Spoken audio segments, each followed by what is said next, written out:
All right, it's been actually more than 2 days. I checked on it after 2 days and I didn't see any growth, so I let it go for another 2 days. And then I only really saw this fungal growth, so I let it go for another day. And so now I'm seeing a lot of colonies, and it's not exactly what I expected to see, but just wanted to let you guys know that you might have to take a bit longer to grow your plates. And I think this has to do with the temperature. It's going to be variable in everybody's homes. And usually, when we incubate plates, we keep them at 35 degrees Celsius. And room temperature is only like 20 something degrees Celsius. So you might even have organisms on your plates that aren't growing because it's not the ideal temperatures for them, or because it's not the ideal conditions for them. So we'll just go over the results that I'm seeing after 5 days. So this is the pre-side and this is the post side. And so in the pre-side, I see like one really big fungal growth, and then you can't really see it, but there's little tiny colonies around it. And let's see if you can see it better on here. So here's the big fungal growth, and then here are the little colonies that I'm talking about. So I'll try to count how many colonies I see. 1, 2, 3, 4, 5, 6, 7, 8, 9, 10.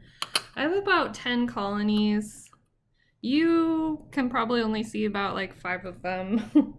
So like there's this big fungal growth, there's something growing here, there's something growing here, something growing here, and then there's something that's growing that's really, really small, and the camera's not picking it up. But I would say there's probably 3 different types of things growing as far as the diversity. And so now we'll talk about the post side, which is this side. So this is after we washed our hands. And I'm seeing more bigger colonies.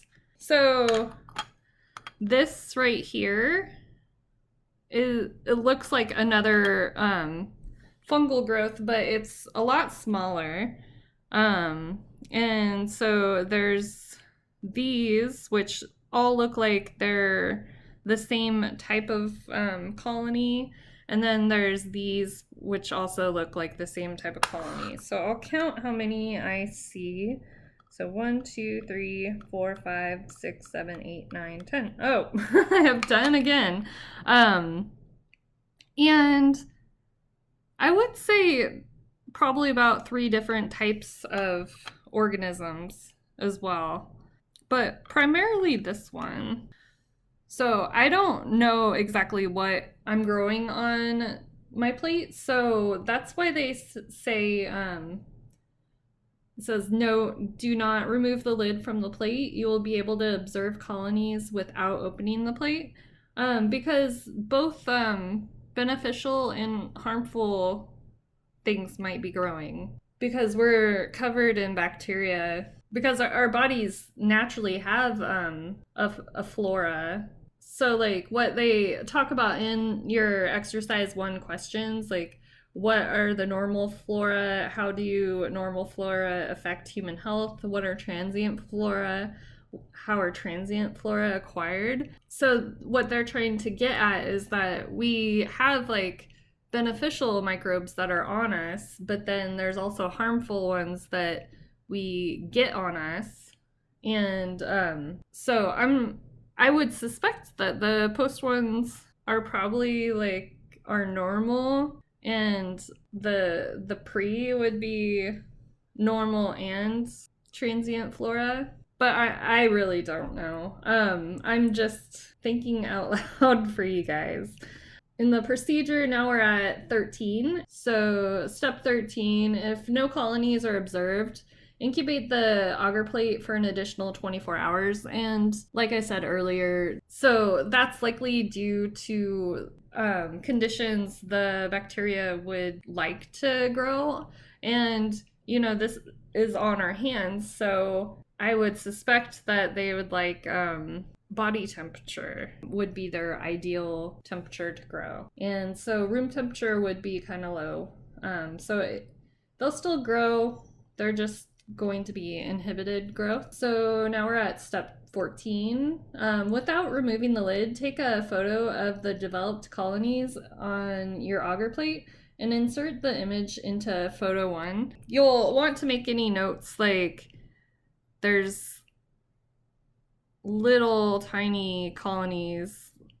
Maybe you can see when I move it around, but the camera doesn't pick up, like there's a bunch of really small colonies right here and right here, but I think those are coming out clearer.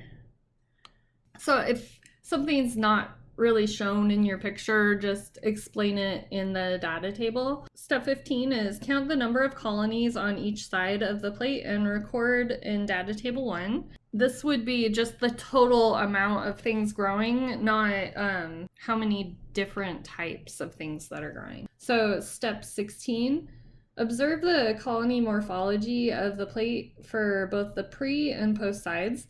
Take note of the shape, margin, elevation, and size of any colonies on the agar plate.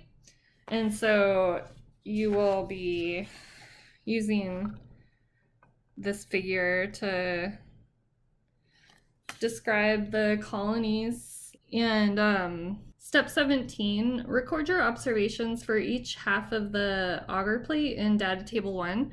And so that's where you would want to describe like the diversity of the different types of colonies that you're seeing, and just kind of talk about, like their shape, their margin, the elevation. But I would definitely also mention how many different types of organisms that you're seeing growing. So step 18, after completing the data tables and answering all questions, return the agar plate to your incubation location.